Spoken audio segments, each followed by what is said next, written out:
प्यारे प्यारे बच्चों, सभी को आपके भाई आपके बेटे का क्रांतिकारी जय भीम से अभिवादन करके आए हैं।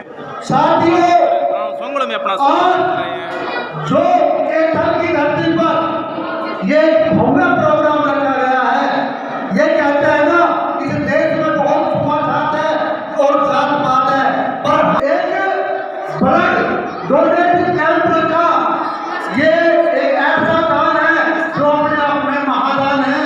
तो उन्होंने एक की, क्योंकि ये मानव मानव एक समान, जैसे कि तथागत गौतम बुद्ध ने भी कहा था, उसी को। साथियों, आज जो हम ये फल खा रहे हैं, ये पेड़ है हमारे महापुरुषों, हम फल खा रहे हैं, ये पेड़ है हमारे महापुरुषों के लगाए हुए। अगर आज के समय में हम नए पेड़ नहीं लगाएंगे तो आने वाले बच्चे हमारे फल कहां से खाएंगे। पर क्या हम उन महापुरुषों के नक्शे कदम पर चलकर उनके कार्यों को आगे बढ़ा पाए? रिजल्ट आएगा 0/99, क्योंकि एक अकेले बाबा साहब ने इस देश का वो विधान पलट दिया और आपको संविधान दे दिया। एक आज हमारे मान्यवर साहब कहते थे अब 85% की भागीदारी है, क्या आज हम 85% होकर भी उस संविधान, ये नालायकी हमारी नहीं। छोटी सी बात के बाद सबसे अपनी बात शुरू करूंगा। एक गांव में एक दंपति मियां बीवी दोनों रहते थे। वे दोनों अंधे थे। क्या थे? अंधे थे। अंधे थे। खाना बनाती उनकी घरवाली, और जैसे ही खाने खाने का टाइम आता, तुम खाना बनाते हो, बिल्ली तुम्हारी रोटी लेकर चली जाती है।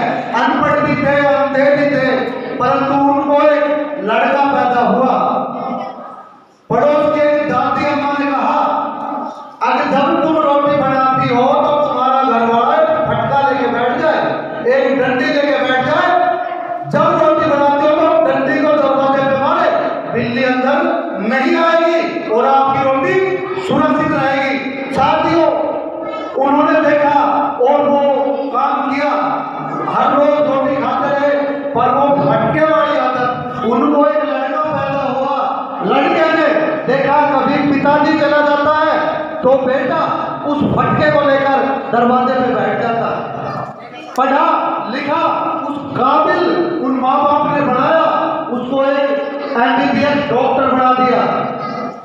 डॉक्टर बनाने के बावजूद वो भटके वाली आदत नहीं गई। उसकी शादी हुई, उसकी किसी से एडवोकेट थी, कानून की ज्ञाता थी। उसने देखा जैसे ही शाम के टाइम खाना बनाने बैठी तो वो भटका लेके बैठ गया। घरवाली ने पूछा, अब जी ये आप क्या कर रहे हैं? तो उसने एक ही शब्द में कहा, ये तो हमारी परंपरा है। मैं छोटे से ही देखता हूँ, परंपरा है।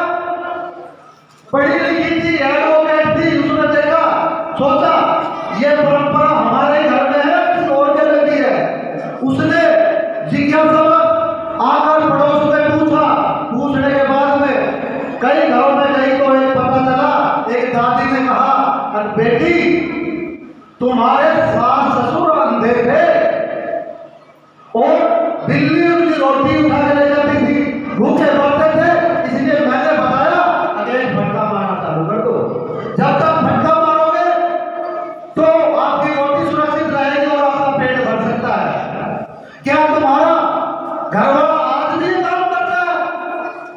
उसके अकल आई, घर गई, जाके जैसे ही खाना बनाने लगी तो वो डॉक्टर साहब लेके भटका और फिर मारने लगा था। जब एडवोकेट कहती है, अरे धकोई, तेरे माँ बाप को अनपढ़ थे, अंधे थे, उनकी रोटी बिल्ली उठा के ले जाती थी, वो भटका मारते थे, तुम तो पढ़े लिखे हो, अरे तुम तो एक MBBS हो, आगे डॉक्टर लगाते हो, तुम ये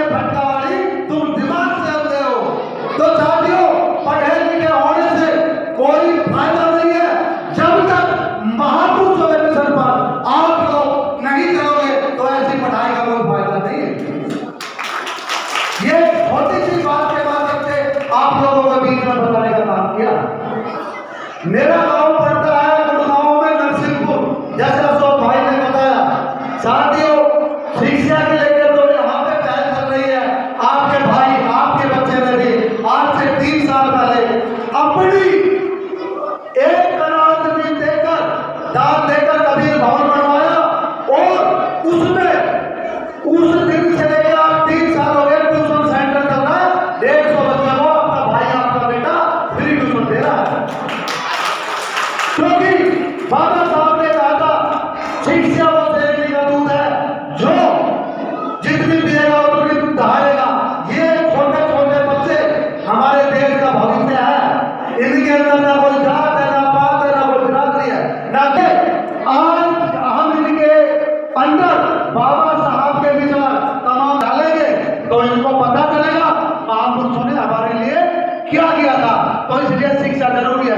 और 20 बच्चों का मैं 3 साल से हमारा कबीरा यूथ फाउंडेशन संगठन ये काम कर रहा है। आज संगठन कर रहा हूं क्योंकि आज छोटे छोटे बच्चों की अद्भुत जो परिस्थिति देखी, इससे मन गदगद हो गया। सोचा अरे कोई ऐसा और भी काम है जो कबीरा यूथ फाउंडेशन की तरह जो बच्चों को जागरूकता का काम करता है। पर आज आके मुझे एहसास हुआ, अशोक भाई ने बताया था कि हमारे यहाँ पे बसुआ टीम है जो एक पुस्तकालय चलाती है और बच्चों को जागरूक करती है। तो मेरी दिली इच्छा हुई ऐसे टीम के सामान्य साथियों से मैं जरूर मिलूंगा। और इन्होंने अभी भाई जी ने बताया आज के टाइम में, अरे मोदी जी कहता 56 इंच सीना, उससे भी एक आगे निकले 57 पुस्तकालय खोल दिए।